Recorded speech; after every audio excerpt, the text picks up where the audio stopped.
Bueno, hoy quiero agradecerles a todos por el acompañamiento en este mes de junio, los miércoles.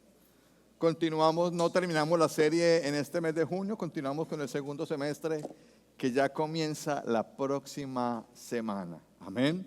Quiero recordarles que la próxima semana que comienza julio, entonces alisten los memes para arrancar con toda, pero más que tener los memes listos de julio, tenemos que tener el ayuno trimestral listo. Amén. Recuerden que el próximo fin de semana, no este, sino el siguiente, tendremos nuestro ayuno trimestral, que es muy importante. Es muy importante porque estamos comenzando segundo semestre. Y qué mejor, escúchenlo bien, qué mejor que poder entregarle al Señor este segundo semestre, colocarlo en sus manos, pedirle todo lo que ustedes tienen planeado pedirles, amén. Ya usted deje de lamentarse, deje de quejarse y deje de llorar por el primer semestre del 24, que ya el primer semestre del 24 no existe. Ay, la Semana Santa no existe. Ahora solamente nos espera segundo semestre, julio, agosto, septiembre, octubre, noviembre, diciembre. ¿Por qué se ríen? ¿Qué tiene chistoso? Ay, ay, ay. Vamos a la palabra. Hoy continuamos, compadre, entonces. Hoy continuamos con nuestra serie, La tentación de Jesús. Amén. Y el Espíritu Santo nos ha dado unas enseñanzas muy, muy chéveres. Yo invito a todas las personas que nos siguen por YouTube y los que han estado viniendo, tal vez que no han estado en todas las predicaciones de la tentación, que pueden ir a escucharlas al canal de YouTube de Casarroca Santa Marta, porque son muy especiales, amén, y nos dan una luz muy grande con respecto a la tentación. De hecho, yo puedo confesarles que he aprendido a ver y a manejar la tentación desde la óptica de Dios, como lo hemos podido aprender acá. Amén. Vamos entonces a continuar con el episodio número 6. Recordarles a ustedes que este próximo viernes tenemos reunión de casados. ¡Woo! Tenemos una charla muy especial que el Señor tiene para nosotros este próximo viernes. Recordarles que hay Roca Kids, que tendremos Roca Kids el viernes en la noche y tenemos una actividad, sobre todo un tema muy especial para edificación. Amén. Vamos a la palabra. En el libro de Éxodo, Antiguo Testamento, también contarles que el próximo sábado tenemos TMT y J25 al aire, que hay actividades programadas para esta fecha. Usted puede contactarse con su líder a través del grupo de WhatsApp. Ubíquense en el libro de Éxodo, el capítulo 17. Desde el versículo 1 leeremos hasta el 7 y oraremos al Padre para que nos guíe. Los invito el próximo domingo al culto, que es el último domingo del mes de junio. Además que tenemos que estar orando y tenemos que estar ese día proclamando la palabra de Dios, porque a nivel mundial se realiza una celebración que no está de acuerdo con nuestros principios. Amén. Éxodo capítulo 17, versículo 1. ¿Podemos leer, iglesia? Lean conmigo entonces. Dice: toda la comunidad israelita partió del desierto de Sin por etapas, según lo había ordenado el Señor. Acamparon en Refidim, pero no había allí agua para que bebieran. Así que altercaron con Moisés. Danos agua para beber, le exigieron. ¿Por qué pelean conmigo? Se defendió Moisés. ¿Por qué provocan al Señor? Pero los israelitas estaban sedientos y murmuraron contra Moisés. ¿Para qué nos sacaste de Egipto?, reclamaban. ¿Solo para matarnos de sed a nosotros, a nuestros hijos y a nuestro ganado? Clamó entonces Moisés al Señor y le dijo: ¿qué voy a hacer con este pueblo? Solo falta que me maten a pedradas. Adelántate al pueblo, le aconsejó el Señor, y llévate contigo a algunos ancianos de Israel, pero lleva también la vara con que golpeaste el Nilo. Ponte en marcha, que yo estaré esperándote junto a la roca que está en Horeb. Aséstale un golpe a la roca y de ella brotará agua para que beba el pueblo. Así lo hizo Moisés a la vista de los ancianos de Israel. Además, a ese lugar lo llamó Masá y también Meribá, porque los israelitas habían altercado con él y provocado al Señor al decir: ¿está o no está el Señor entre nosotros? Amado Padre, Señor, en el nombre poderoso de Cristo Jesús, estamos delante de ti. Bendito Dios, colocando este momento en tus manos, Señor. Tenemos la necesidad, Padre Santo, de aprender de este mensaje lo que tú nos quieres decir. Yo te pido que me des la sabiduría y la inteligencia para poder compartir un mensaje claro, Señor, pero práctico para la vida del creyente. En el poderoso nombre de Jesús, amén y amén. Como ustedes saben, pero les recuerdo, estamos analizando la tentación de Jesús. Ya analizamos la primera, la de las piedras en pan. Ahora nos encontramos con la segunda tentación, que fue en donde Satanás cita la palabra de Dios, clamando por una protección, pero Jesús le responde que él no puede tentar ni poner a prueba a Dios, que él no va a llamar a ningunos ángeles para que el Señor venga y lo proteja.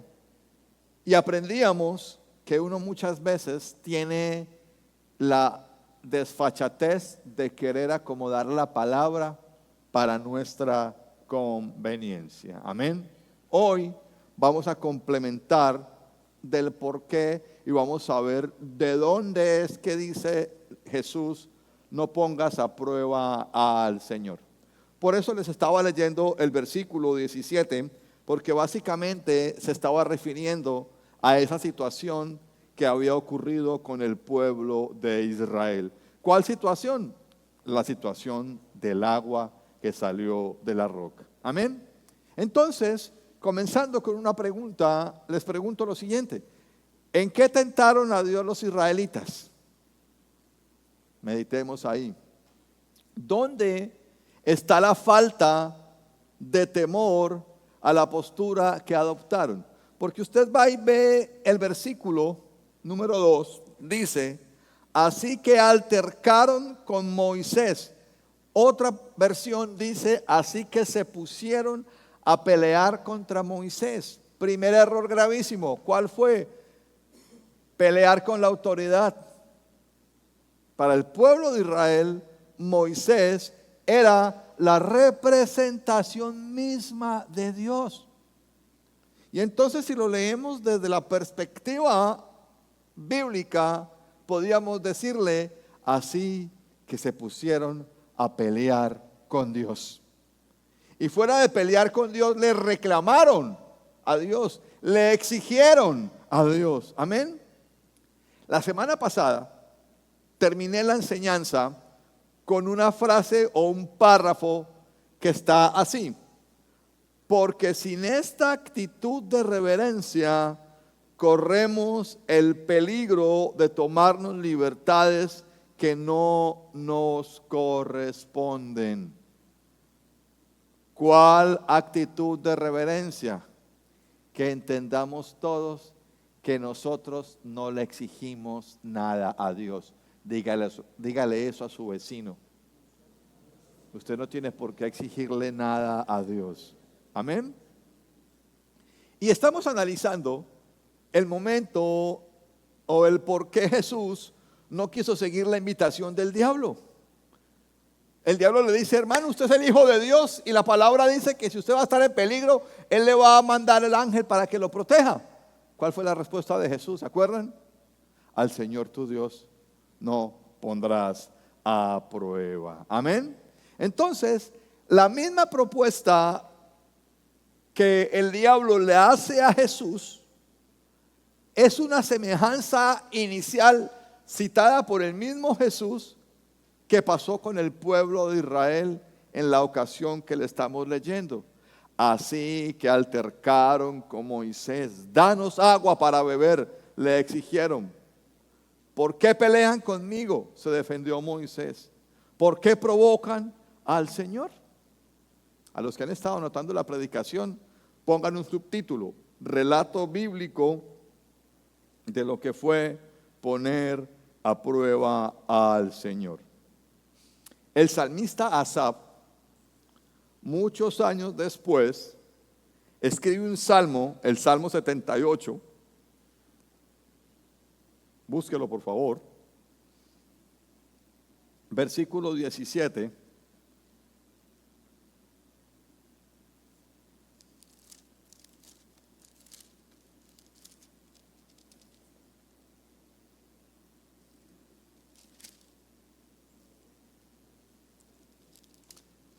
Es el segundo salmo más largo después del Salmo 119.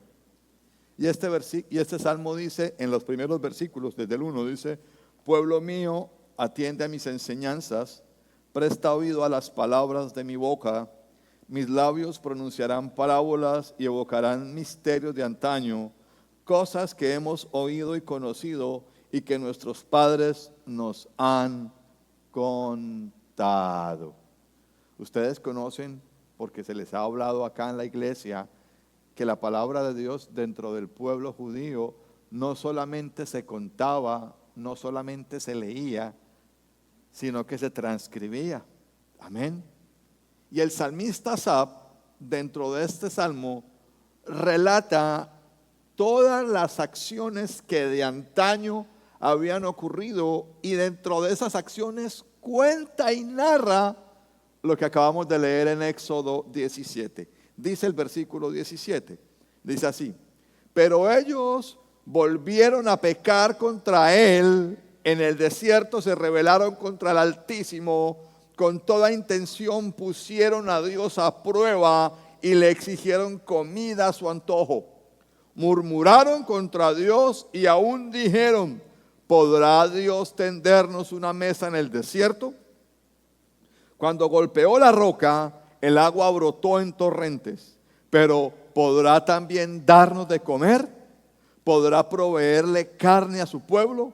Cuando el Señor oyó esto, se puso muy furioso.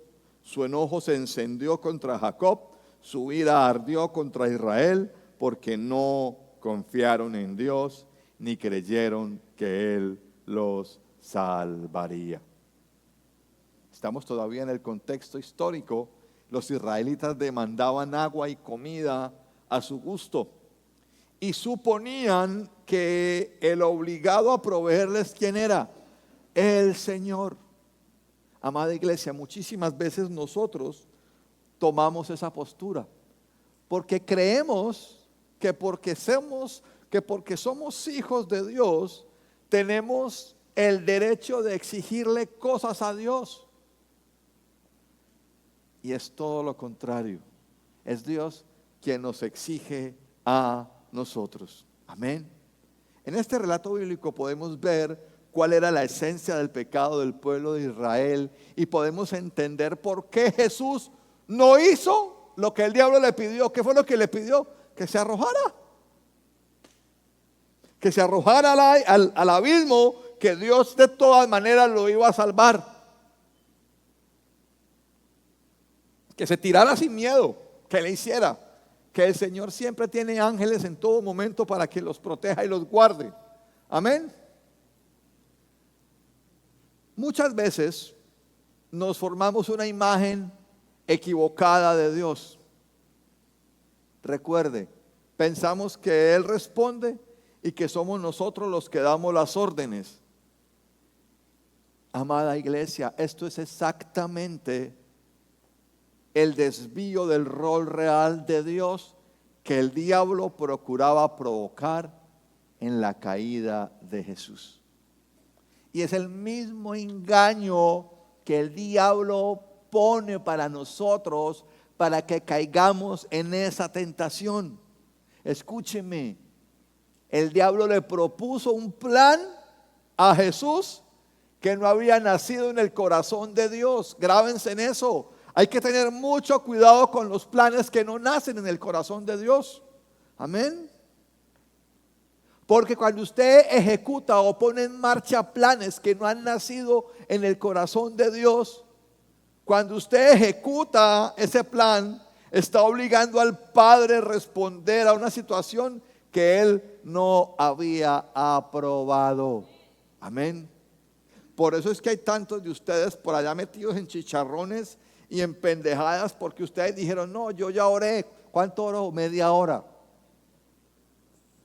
Yo ya ayuné. ¿Qué ayunó? No, yo siempre desayuno 2 huevos en cacerola, 2 salchichas rancheras, las super rancheras, 1 arepa, 4 tajadas, chocolate, pan y 5 galletas para remojarlas. ¿Y qué fue lo que ayunó? Las galletas. Yo, papi, eso no es ayuno. Amén. Entiendan lo siguiente. Muchas veces nosotros enseñamos, incluso le decimos a las personas, pídale a Dios, exíjale que haga justicia. ¿Cómo?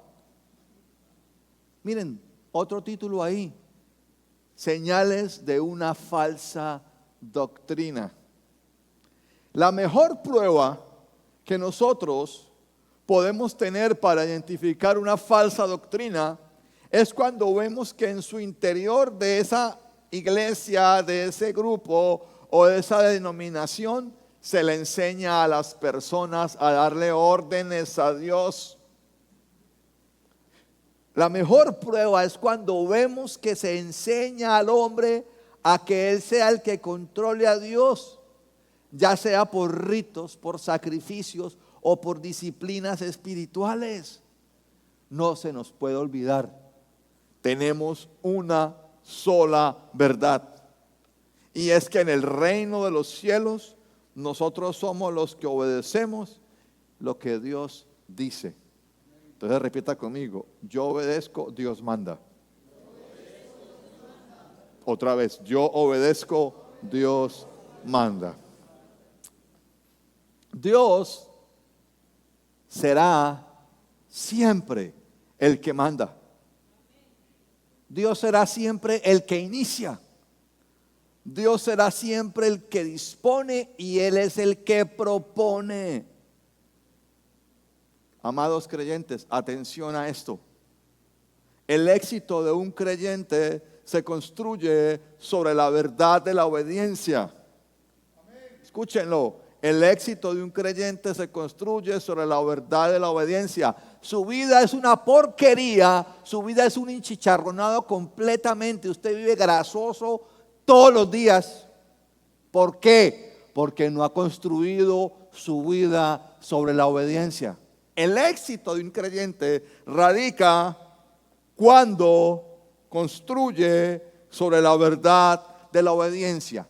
Al construir sobre la verdad de la obediencia, escuchen bien, va a ser guiado enteramente por el Padre, por el Hijo y por el Espíritu Santo.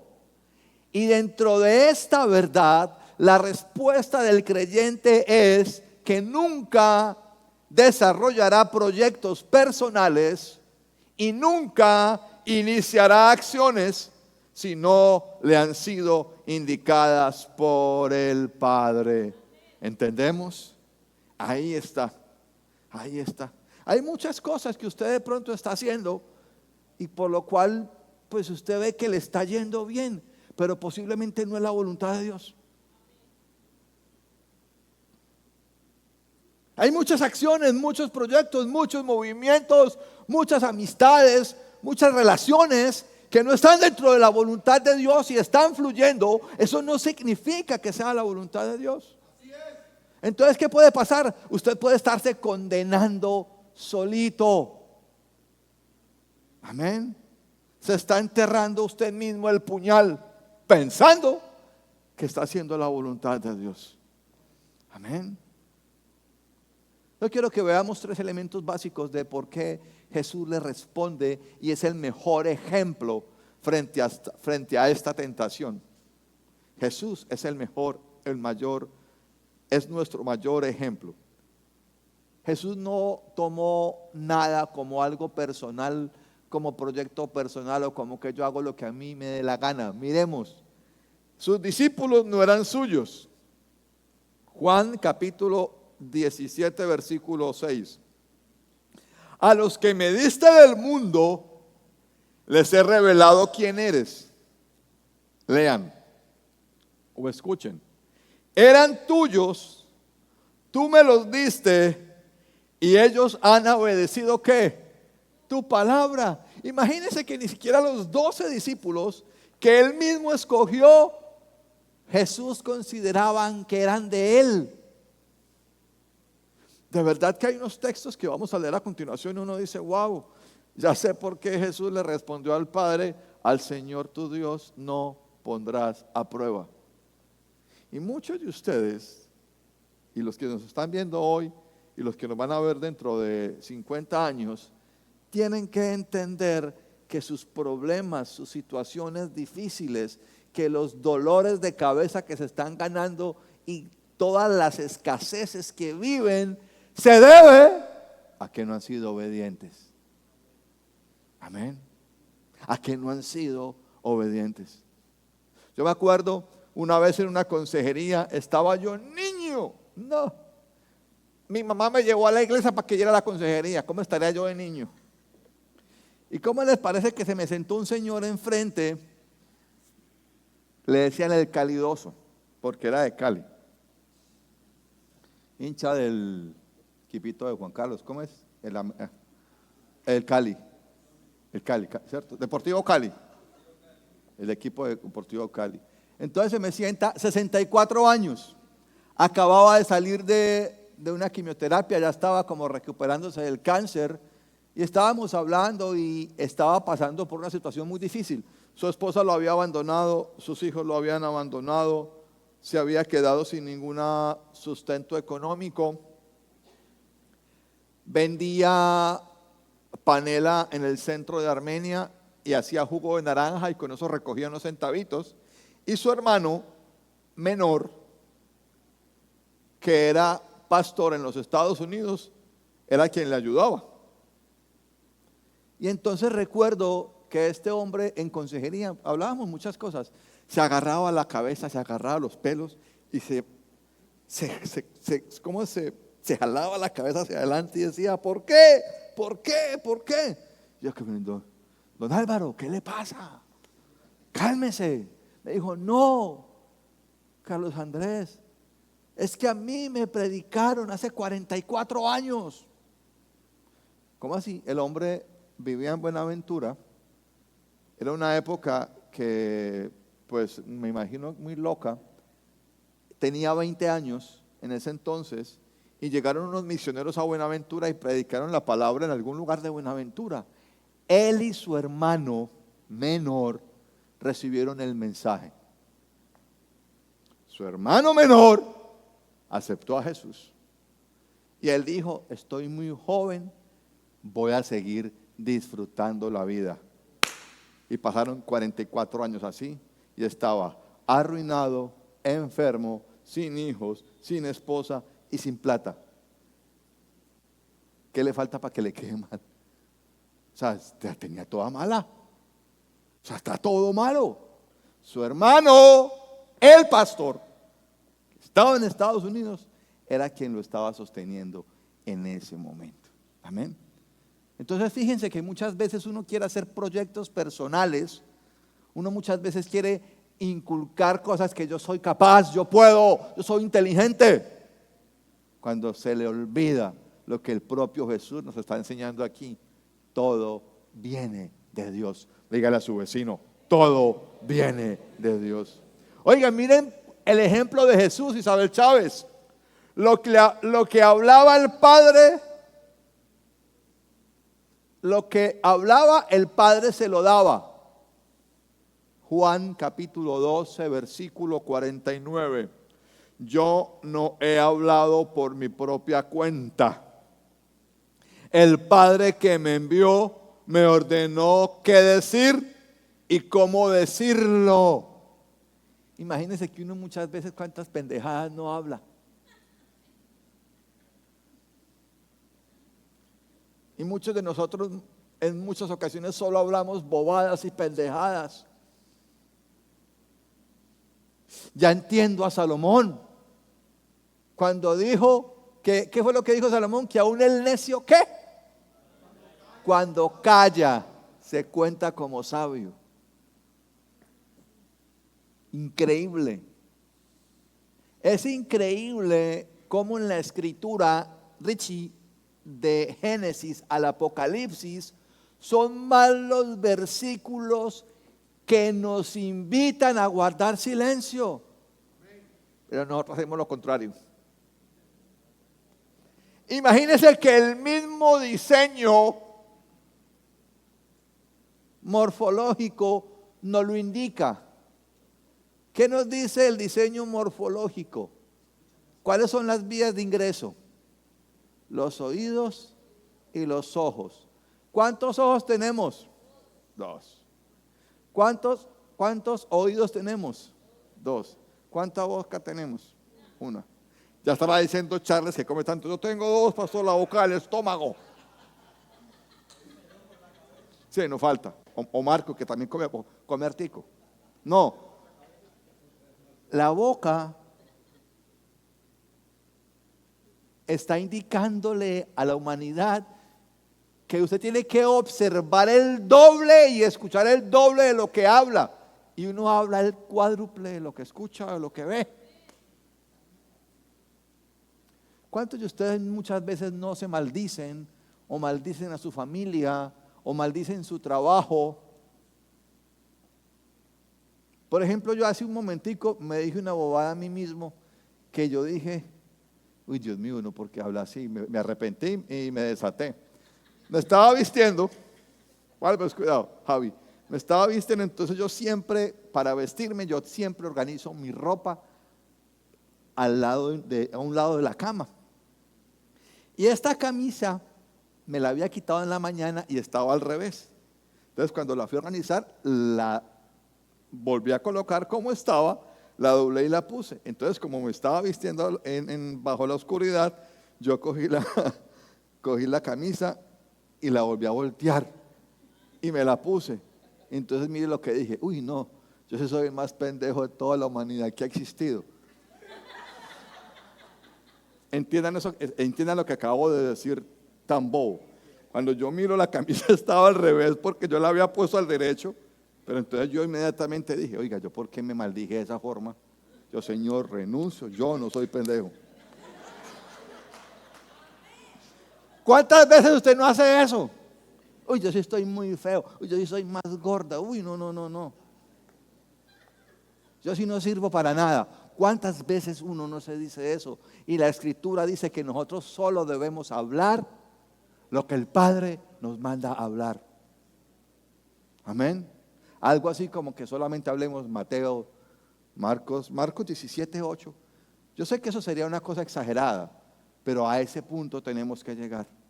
Que si nos vamos a comunicar, dice el apóstol Pablo, hablemos, escuchen bien, sabiamente. Que su conversación sea sabia. Amén, iglesia. Y miren el tercer ejemplo. Lo que hacía era porque lo veía. Juan 5:19. Entonces Jesús afirmó, ciertamente les aseguro que el Hijo no puede hacer nada por su propia cuenta, sino solamente lo que ve que su Padre hace. Porque cualquier cosa que hace el Padre, también la hace el Hijo. Es increíble cómo en 3 elementos reconoce que lo que tiene no es suyo, que lo dio el Padre, reconoce que lo que habla no lo dice él, que lo dice el Padre, y reconoce, escuchen bien, que lo que dice lo dice el Padre y que lo que hace es porque ve al Padre hacerlo. Amén. Entonces, hasta aquí es bueno que lleguemos a una conclusión y tengamos una sola conclusión. La segunda tentación es exigirle a Dios que actúe conforme a nuestros planes. la esencia de la segunda tentación es usurpar el lugar de Dios para tomarse uno mismo la atribución de iniciar y elaborar los proyectos en el reino de los cielos. Iglesia, eso es peligrosísimo, porque caemos en una terrible espiral de destrucción. Una espiral de destrucción en donde obligamos a Dios a bendecir y a prosperar aquellos proyectos que no son de su propio origen. Y uno muchas veces dice: Señor, bendíceme, Padre Celestial. Uno tiene que orar: Señor, guíame hacia lo que tú bendices. Amén. Señor, muéstrame hacia dónde estás tú llevando la bendición. Esta prédica, se los confieso, Javi, y los confieso para todos, para mí fue muy impactante, porque uno como pastor tiene la responsabilidad de guiar la iglesia hacia lo que Dios quiere. Y tú como autoridad, junto con el equipo de directores y columnas y personas, tenemos que ser escuchen bien, muy sensibles a la voz de Dios. Y no estar metiéndonos en acciones, proyectos o caminos que Dios nunca ha dictado. Amén. Para esto, miremos unos pequeños ejemplos de aquellas personas que quisieron mandar a Dios. En la Biblia se relata una infinidad de situaciones que revelan la falacia de esta manera equivocada de relacionarnos con Dios. Y muchas veces nosotros pensamos que por el hecho de que las cosas salgan bien, son la voluntad de Dios, y no es la voluntad de Dios. Amén. Acerquémonos a esta verdad al recordar unos pequeños eventos bíblicos que nos van a ayudar a una mejor comprensión. El primer evento lo decidí llamar una conquista fallida. Números 14, 44 al 45. No lo busquen, anótenlo, porque si nos ponemos a buscar salimos a las 2 de la mañana. Números 14, versículo 44 al 45. Pero ellos se empecinaron en subir a la zona montañosa, a pesar de que ni Moisés ni el arca del pacto del Señor salieron del campamento. Entonces los amalecitas y los cananeos que vivían en esa zona descendieron y los derrotaron, haciéndolos retroceder hasta Jormá. ¿Qué fue lo que pasó aquí? ¿Por qué se llama una conquista fallida? El pueblo de Israel estaba arrepentido por su falta de fe frente al informe de los espías. Cuando los espías llegaron, ustedes saben que Moisés mandó espías y llegaron a contar lo que estaban contando. Dijeron: no, eso es muy difícil. No, eso no se puede, eso no es verdad. Bueno, me imagino que se habrán creado un sinnúmero de teorías de conspiración y de murmuraciones. Pero ellos quisieron revertir el juicio de Dios y decidieron tomar posesión de la tierra por sí mismos. ¿Y qué pasó? Lo que se esperaba: fracasaron. Todo proyecto que usted comience y no es la voluntad de Dios va a fracasar. Amén. Cuando usted guía sus pasos por algo que usted quiere hacer porque le gusta, porque le parece bacano, porque usted cree que es lo que necesita y no es la voluntad de Dios, va a ser un fracaso. Amén, iglesia. Oiga, el segundo ejemplo: intoxicados por la victoria. Me pareció divino este título: intoxicados por la victoria. ¿Quién va a pensar que a uno le intoxica la victoria? Nadie. Lean conmigo, por favor, Josué capítulo 9, versículo 14. Los hombres de Israel participaron de las provisiones de los gabaonitas, pero no consultaron al Señor. Usted lee ese texto bíblico y no entiende, se lo voy a explicar rápido. El pueblo de Israel estaba acabando con todo el mundo. En la tierra del pueblo de Israel se escuchaba el rumor: los hijos de Dios son terribles. La gente temblaba cuando se hablaba del pueblo de Israel. Resulta que una gente que se llamaban los gabaonitas escucharon eso y dijeron, esta gente nos va a matar, hagamos algo. Y uno dijo, digamos y presentémonos delante de ellos y digamos que venimos de un lugar muy lejano y que antes de que ellos lleguen allá nosotros nos hemos presentado para que hiciéramos un pacto de no agresión y nosotros seríamos sus siervos. Escuchen bien, la orden de Dios era acaben con todo, o sea, no dejen nada. Ellos sabían eso y ya sabían que estaban pasando porque acababan de ocurrir unas batallas del rey de Sihón, de Amalek, en una situación difícil. Y se montaron un parapeto, una cosa loca, se colocaron ropas viejas, llevaron comida vieja, llevaron alforjas derruidas. Cuando llegaron donde el pueblo de Israel, les dijeron, venimos desde muy lejos, su fama se ha extendido, su Dios está con ustedes, por favor, no nos hagan daño, hagan un pacto con nosotros hoy. 2 errores. Escuchen bien. Primer error, Dios desde que comenzó Éxodo, ¿saben qué fue lo que les dijo? No hagan pacto con ninguna persona de la tierra a donde los voy a llevar.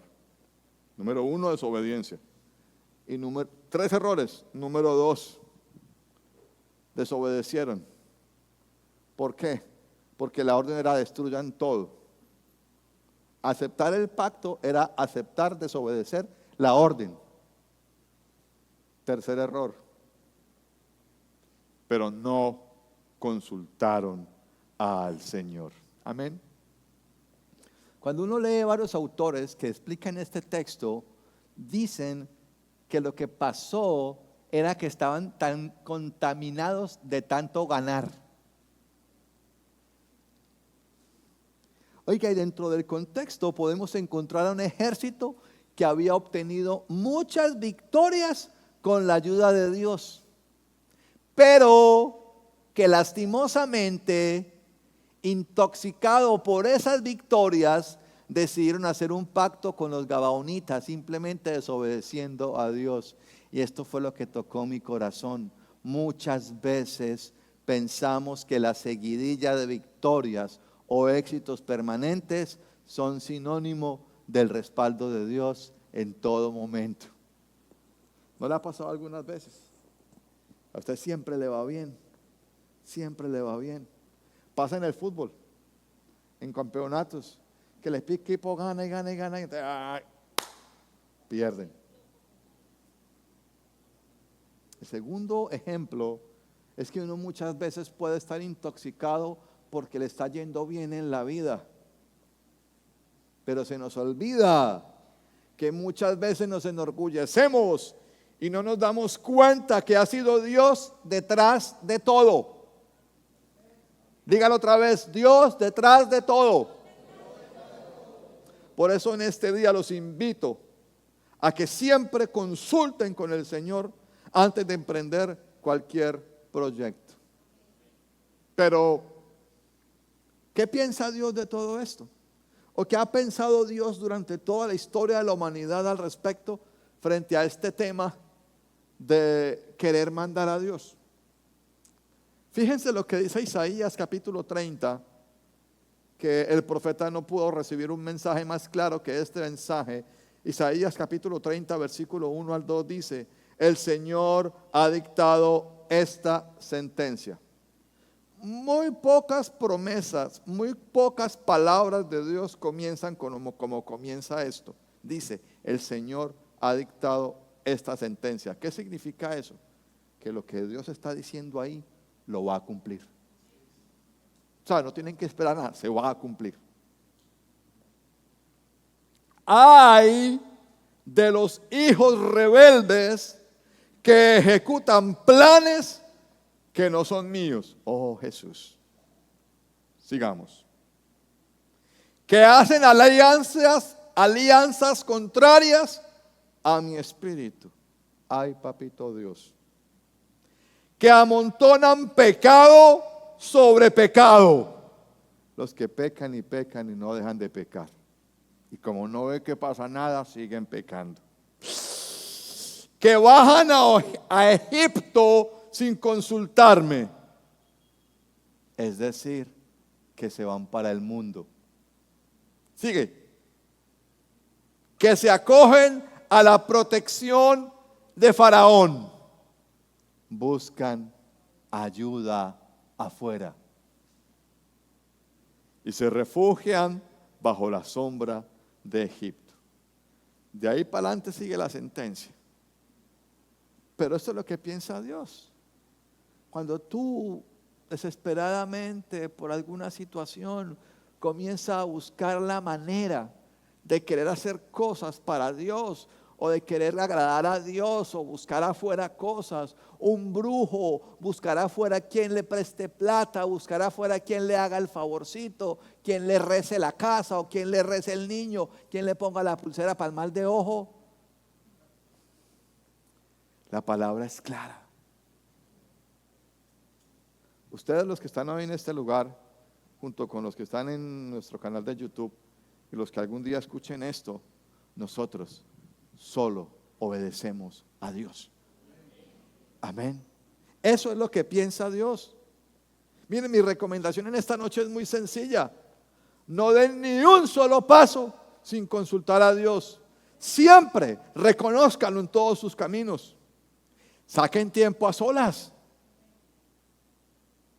Dedíquenle a Dios tiempo a solas para poder recibir su dirección, para escuchar sus consejos y para poder ver sus advertencias.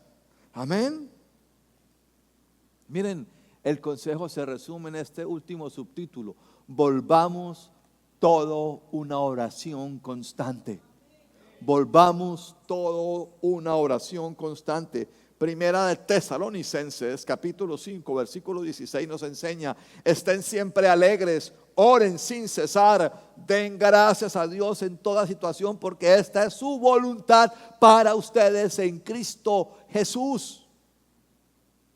Nuestra petición constante a Dios debe ser que siempre nos revele las maneras en las que el diablo quiere dañarnos. Nosotros tenemos que orar todos los días, a toda hora, diciéndole: Señor, no me dejes engañar por el diablo. Señor, muéstrame, ábreme los ojos, muéstrame tu voluntad, guíame constantemente. Tiene que ser una petición intensa.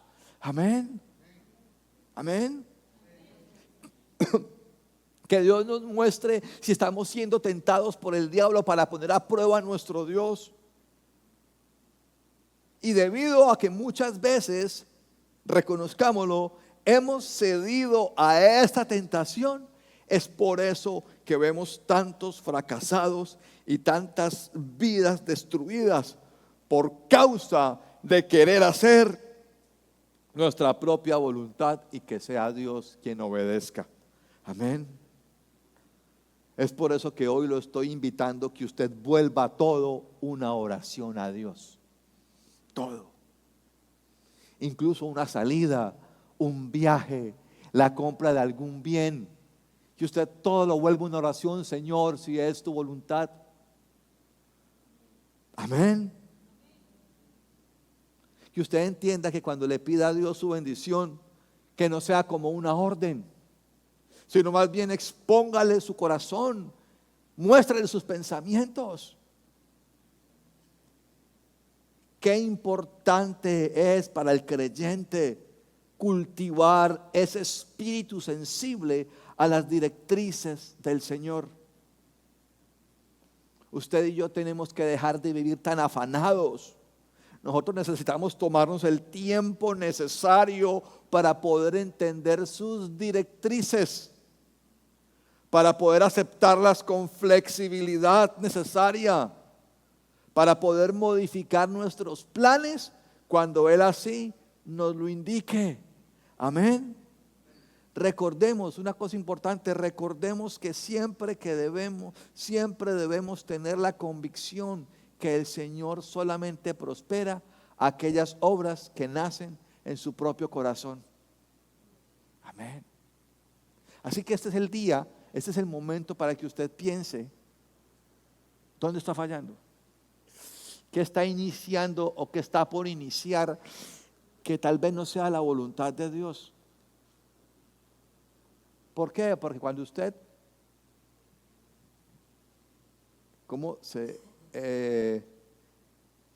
se equivoca o no da en el blanco, que es la palabra que se utiliza para pecar, no dar en el blanco, usted comienza a acumular una seguidilla de fracasos y comienza a abrir puertas de maldición para su vida. Y por eso cada vez que usted tiene la oportunidad de acercarse a Dios, pero por causa de su pecado, por causa de su testarudez, por causa de su autosuficiencia, usted no se acerca a Dios y comienza a vivir de acuerdo a su voluntad, va a terminar como el calidoso, enfermo, sin casa, sin hijos, sin esposa y sin plata. ¿Qué más le puede quitar? Amén. El apóstol Pablo nos aterriza de una manera muy clara, porque lo dice en su palabra, en el capítulo 2 de Efesios 2:10, el apóstol dijo algo muy lindo y lo hace básicamente para ubicarnos donde tenemos que estar. Dice, porque somos hechura de Dios, creados en Cristo Jesús para buenas obras. Y la más importante es la final. Dice, las cuales Dios dispuso de antemano a fin de que las pongamos en práctica. Deje de buscar tanto qué hacer y pregúntele a Dios qué hacer. Deje de buscar tanto dónde conseguir recursos o cómo conseguir recursos o de qué manera usted puede empezar a generar más y pregúntele a Dios cómo hacer. Amén. ¿Cómo hacer, Señor? Yo necesito acercarme a ti, yo necesito entender tu voluntad, yo necesito entender qué está pasando con mi vida, qué está pasando con mi hogar, por qué estoy tan enfermo, por qué tengo problemas en el matrimonio, por qué siempre termino en problemado en el trabajo. ¿Qué está pasando, Dios? ¿Qué estoy haciendo mal? Pero cuando uno, iglesia, cuando uno camina pensando que Dios tiene que obedecer lo que uno dice, pues es grave. Amén. La invitación de esta noche es a que usted le pida perdón a Dios por las veces en que lo ha puesto a prueba. Y usted le pida perdón a Dios por las veces en las que usted se ha metido en problemas y Él ha tenido que salir a ayudarle. Amén. Porque usted está vivo hoy, no es por de buenas. Dígale a su vecino, usted no es muy de buenas. Usted lo que es un bendecido. Amén. Padre, queremos darte las gracias por tu palabra. Queremos agradecerte, Señor, porque tu palabra, eterno Dios, nos trae bendición abundante. Y en esta noche, Dios, nos has enseñado algo valioso. Algo, Señor, que si lo ponemos en práctica, podremos ver el éxito que tú tienes planeado desde antes de la fundación del mundo para nosotros en este momento, en esta época y en este tiempo, Señor. Gracias, gracias, Señor. Te alabamos en el nombre de Cristo Jesús, Señor. Permite que la enseñanza de Jesús, al rehusarse a la invitación de Satanás de ponerte a prueba, sea para nosotros, Señor, imperativa, Señor, en el nombre de Jesús. Amén y amén.